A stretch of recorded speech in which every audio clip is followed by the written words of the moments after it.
No vasto e poderoso império da Pérsia, há muitos e muitos séculos, nasceu uma história que ecoa até hoje. É a história de uma jovem judia chamada Esther. Órfã, desde muito cedo, ela encontrou um lar nos braços de seu primo, Mardoqueu. Ele não era apenas seu guardião, mas seu guia, um homem de fé inabalável que a criou com sabedoria e um profundo amor a Deus. Naquela época, o trono da Pérsia era ocupado pelo rei Assuero, um monarca cujo domínio se estendia por 127 províncias, desde as terras distantes da Índia até os confins da Etiópia. Seu poder era quase absoluto. Certo dia, após um episódio que deixou o trono real sem uma rainha, Assuero decidiu que era hora de encontrar uma nova esposa. Um decreto real foi proclamado. As jovens mais belas de todo o império deveriam ser trazidas ao palácio, em Suzã, a capital. Lá elas passariam por um longo período de preparação e embelezamento para então serem apresentadas ao rei. Em meio a essa grande convocação estava Esther, uma jovem que até então vivia uma vida simples e discreta. Seu primo, Mardoqueu, com a sabedoria que o caracterizava, deu-lhe uma instrução crucial antes que ela partisse para o palácio. Não revele a ninguém que você é judia, mantenha sua origem em segredo por enquanto. Esther, sempre obediente e confiante em seu primo, concordou. Ao chegar ao harém real, sob os cuidados do eunuco Hegai, algo em Esther brilhava de forma diferente. Não era apenas sua beleza estonteante que chamava a atenção. Havia nela uma graça, uma humildade e uma gentileza que cativavam a todos. Enquanto as outras jovens competiam e se preocupavam com adornos e privilégios, Esther demonstrava um espírito sereno e amável. Todos que a conheciam, desde os servos até os oficiais do palácio, a admiravam e lhe favoreciam. O tempo passou e, finalmente, chegou a vez de Esther ser apresentada ao rei Assuero.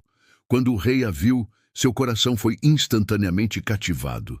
Ele viu nela não apenas uma beleza física incomparável, mas uma dignidade e uma luz interior que a distinguiam de todas as outras. O rei a amou mais do que a todas as outras mulheres. Sem hesitar, ele colocou a coroa real sobre sua cabeça e a declarou Rainha da Pérsia. Imagine a cena. Uma jovem órfã, de um povo cativo, agora sentada no trono de um dos maiores e mais poderosos impérios que o mundo já conheceu. Era um destino que ninguém poderia prever.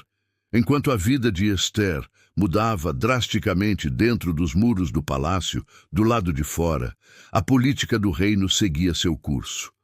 Um homem chamado Amã, um conselheiro do rei extremamente arrogante e ambicioso, foi promovido a uma posição de imensa autoridade.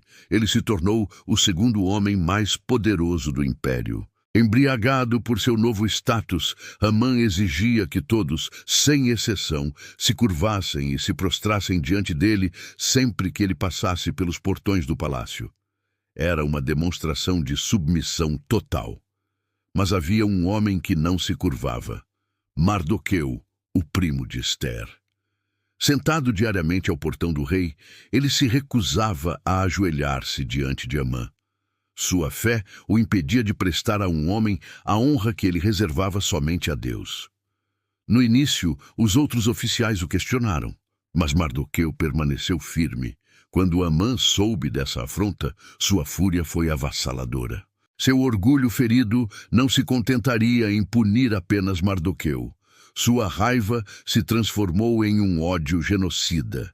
Ele decidiu que precisava exterminar não apenas aquele homem, mas todo o seu povo. Amã, mestre na arte da manipulação, foi até o rei Assuero com um plano perverso. Ele disse, Majestade, há um certo povo espalhado por todo o seu reino, cujas leis são diferentes de todas as outras. Eles não obedecem às leis do rei. Não é do interesse do rei tolerá-los. E então, oferecendo uma quantia absurda de dinheiro para os cofres reais, ele convenceu o rei a assinar um decreto terrível.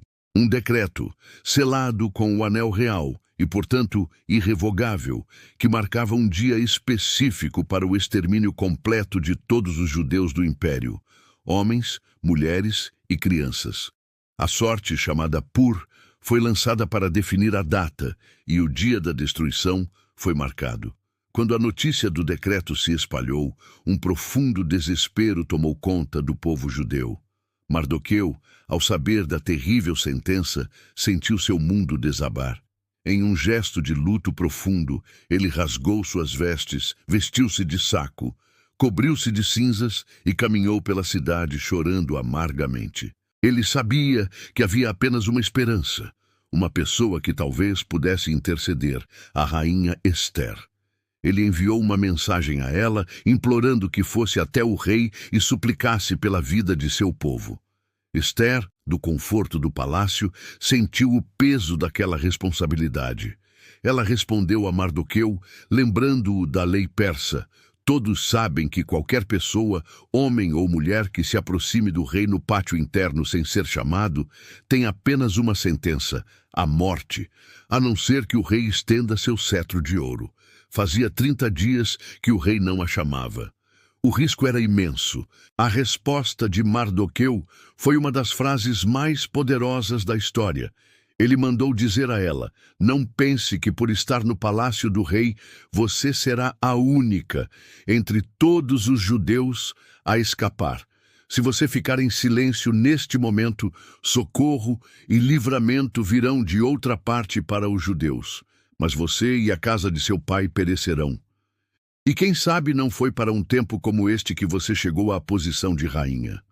Essas palavras atingiram o coração de Ester como uma flecha.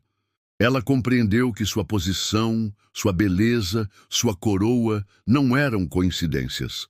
Eram parte de um propósito divino. O medo ainda estava lá, mas a coragem começou a florescer. Ela tomou sua decisão. Enviou uma nova mensagem a Mardoqueu.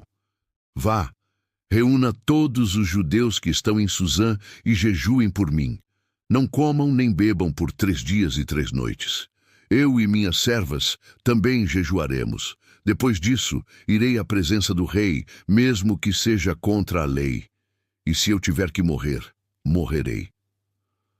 Ao final do 3º dia de jejum e oração, uma transformação havia ocorrido.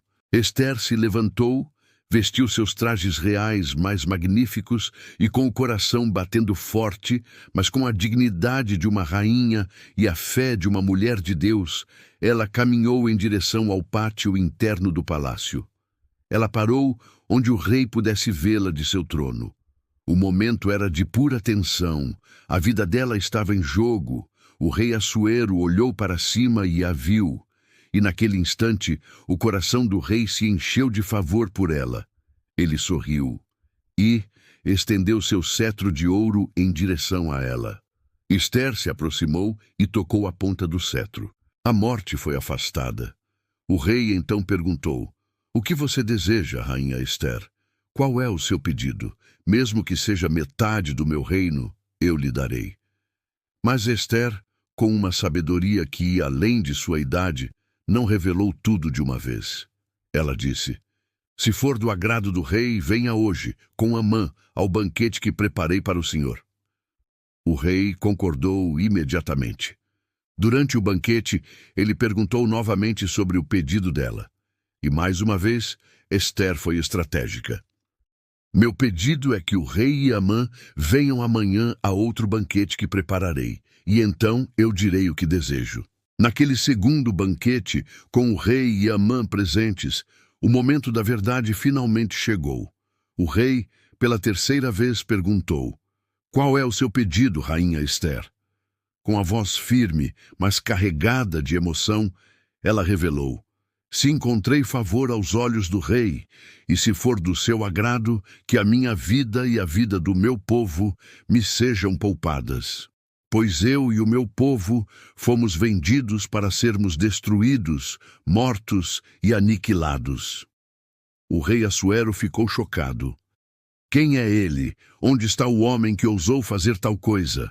E Ester, apontando diretamente para o conselheiro que estava ali, na mesma mesa, disse: O adversário e inimigo é este homem perverso, Amã. O rosto de Amã empalideceu de terror. O rei, tomado por uma fúria incontrolável, levantou-se e saiu para o jardim. Naquele momento, o destino de Hamã foi selado. Aquele que havia construído uma forca para Mardoqueu acabou sendo punido, e o plano maligno se voltou contra ele. No entanto, o decreto original contra os judeus, selado com o anel do rei, não podia ser revogado. Mas Assuero deu a Ester e Mardoqueu a permissão para escrever um novo decreto. Este novo édito permitia que os judeus em todo o império se reunissem, se armassem e se defendessem contra qualquer um que tentasse atacá-los no dia que havia sido marcado para sua destruição. Quando o dia chegou, com o apoio dos oficiais do rei e com a ajuda de Deus, o povo de Ester não apenas sobreviveu, mas triunfou sobre seus inimigos. O dia que era para ser de luto e extermínio se transformou em um dia de alegria, celebração e vitória. A coragem de uma única mulher, disposta a arriscar tudo, mudou o destino de uma nação inteira. A história de Ester nos ensina que muitas vezes somos colocados em posições e circunstâncias específicas por uma razão. A coragem dela não foi a ausência de medo, mas a ação apesar do medo. E até hoje, o povo judeu celebra essa incrível libertação na festa de Purim, lembrando como a tristeza se converteu em alegria. E agora, eu pergunto a você, quando o momento decisivo chegar em sua vida, quando você for chamado a se posicionar, você terá a coragem de agir? Pense nisso. Assim como Ester, talvez você também tenha sido criado para um tempo como este. Muito obrigado por assistir e mergulhar nesta história incrível conosco. Se você gostou, não se esqueça de deixar seu like, se inscrever no canal e ativar o sininho para não perder nossos próximos vídeos. Até a próxima!